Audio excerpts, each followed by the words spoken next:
बातचीत करने के लिए। बहुत बहुत शुक्रिया सर, सबसे पहले तो आपका हमारे साथ जुड़ने के लिए। वेरी गुड इवनिंग, बहुत स्वागत है सर आपका।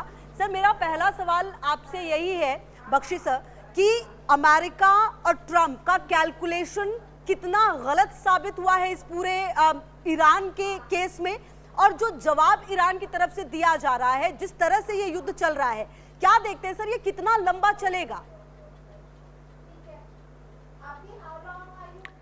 देखिए, ये जो डोनाल्ड ट्रंप और इजराइल, इन्होंने बड़ी भारी मिसकैलकुलेशन की है ईरान की मिलिट्री ताकत के बारे में, ईरान के स्टैमिना और विल पावर के बारे में। ग्रोस अंडर एस्टिमेट किया और लड़ाई के मैदान में अपने दुश्मन को कम आंकना, अंडर एस्टिमेट करना एक भारी मिस्टेक हो सकती है, बहुत घातक मिस्टेक हो सकती है, और वो साफ दिख रहा है।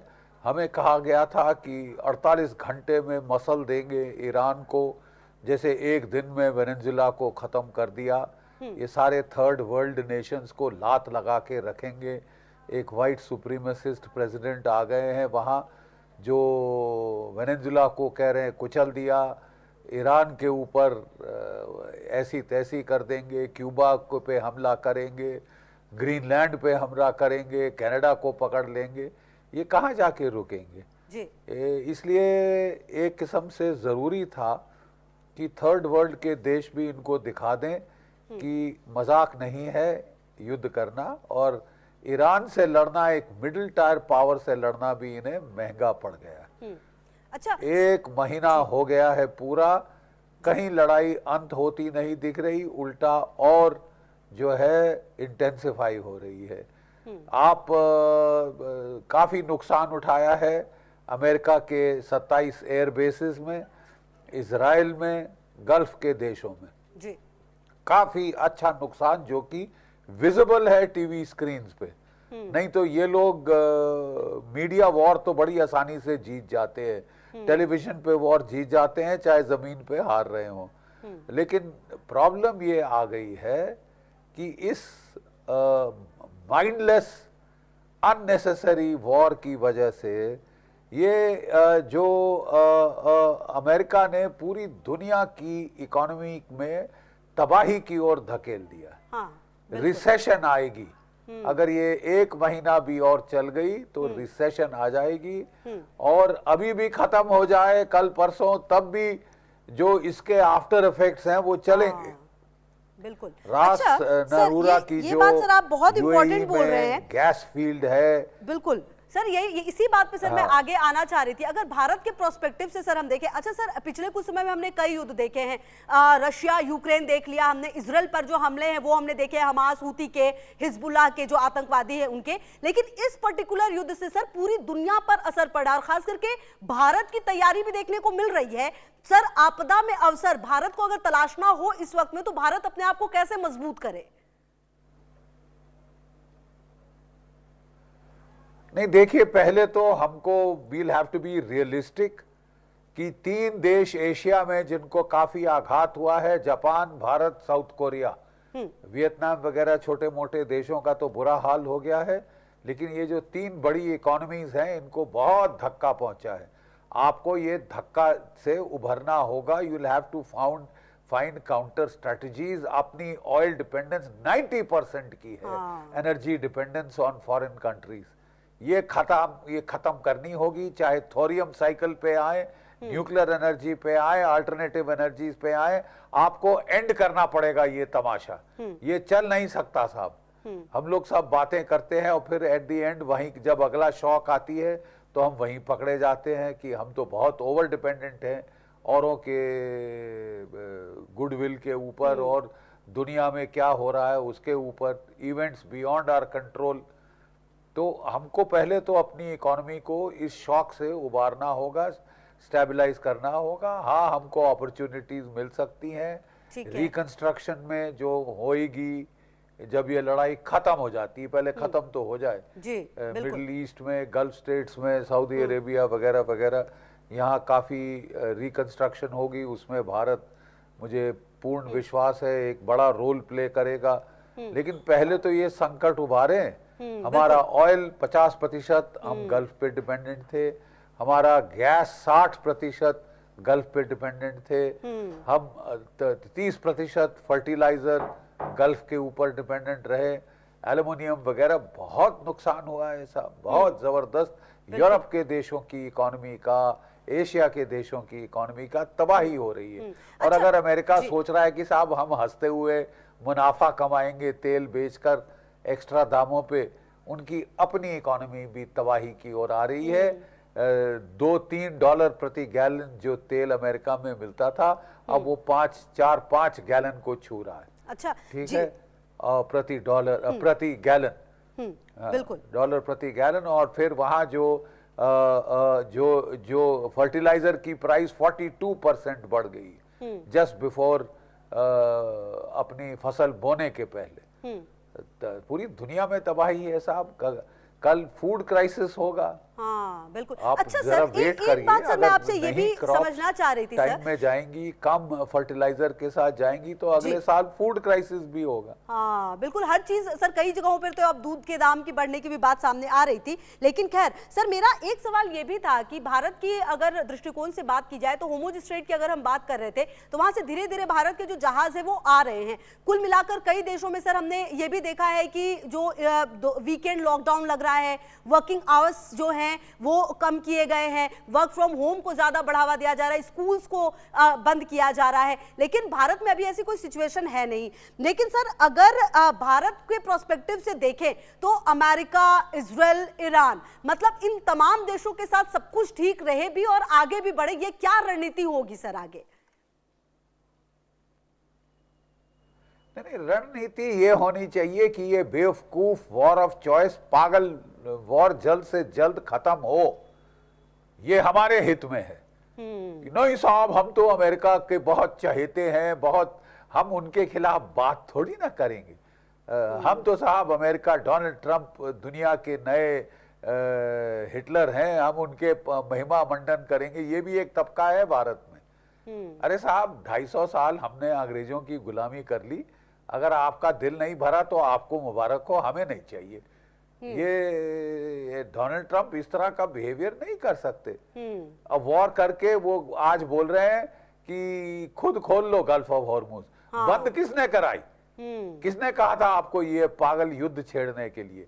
अब बंद करा के आप बोल रहे हैं कि तुम खोल लो। मैंने तो बंद करा दी, तो तबाही तुम्हारी है, मेरे को कोई लेना देना नहीं। दुनिया जिए मरे, मागा मागा है।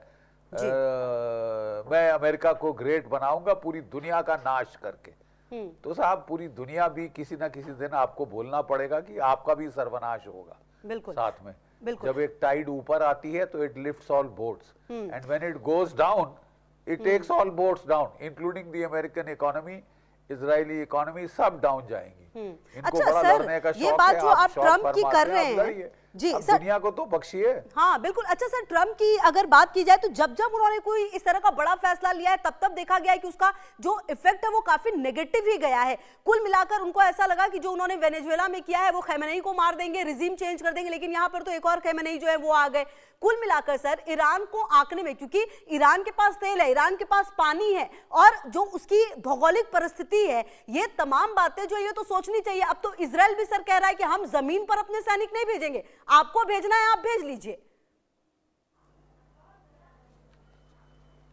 हाँ, देखिए, इजराइल अभी एक जमीनी युद्ध लड़ रहा है लेबनान में। हाँ। लड़ाई हमास के खिलाफ खत्म नहीं हुई, वेस्ट बैंक में प्रॉब्लम है, वहां से हूती भी जुड़ गया है।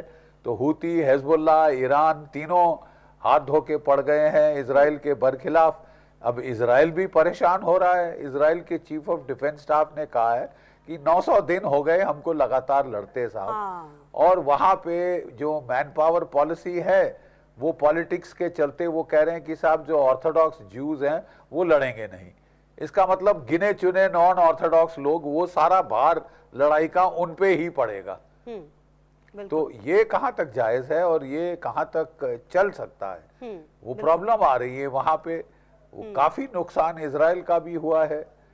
हालांकि मैक्सिमम मिसाइल्स फायर किए हैं ईरान ने अमेरिका की तरफ, अमेरिका के बेसिस की तरफ, गल्फ कंट्रीज में, लेकिन फिर भी कोई 19% के करीब तो मिसाइल गिरे हैं इजराइल के ऊपर।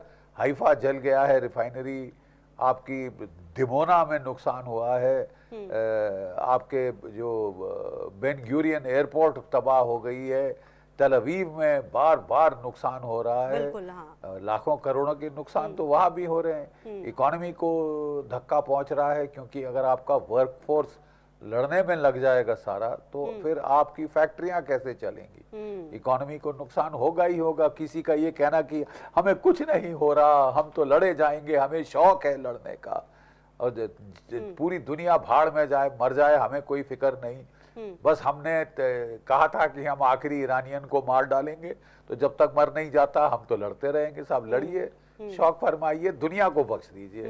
बिल्कुल। अच्छा सर, अच्छा सर, ऐसा भी स्टेज आ गया है कि दुनिया आपको बोल रही है कि साहब काफी हो गया साहब। अच्छा सर, एक बात अगर पाकिस्तान की जाए थोड़ी सी यहाँ पर, को ठोको। जी सर, एक बात अगर पाकिस्तान की यहाँ पर की जाए, पाकिस्तान अफगानिस्तान में लड़ाई चल रही है, वहां पर वो बॉम्ब जो है वो छोड़ रहा है, और दूसरी तरफ शांति संदेश देने की कोशिश कर रहा है, कह रहा है कि हम तो शांति करा कर रखेंगे। मतलब ये जो व्यवहार है पाकिस्तान का इस पूरे युद्ध के दौरान, ये सर कैसे देखा जाए? मतलब देखिए साहब, इसको बोलते हैं चतुर नार, जो कि बहुत जरूरत से ज्यादा चतुर होती है, वो फंसती है अपने ही जाल में। ये एक चतुर नार बड़ी होशियार गाना सुना है ना आपने, अपने ही जाल में फंसत जात। ये फंस गए अपने जाल में। इन्होंने एग्रीमेंट साइन किया था सऊदी अरेबिया से, any attack on Saudi Arabia will be considered an attack on Pakistan. तो है हिम्मत, जरा करके दिखाओ कुछ ईरान का, करो हमला ईरान के ऊपर। अफगानिस्तान पे तो कर दिया, क्योंकि उसकी एयरफोर्स नहीं है, उसके फाइटर बॉम्बर नहीं है, सुसाइड बॉम्बर है बेचारों के पास, वो भी इस्तेमाल तुम्हारे खिलाफ करके तुम्हारी ऐसी तैसी कर डालेंगे वो लोग।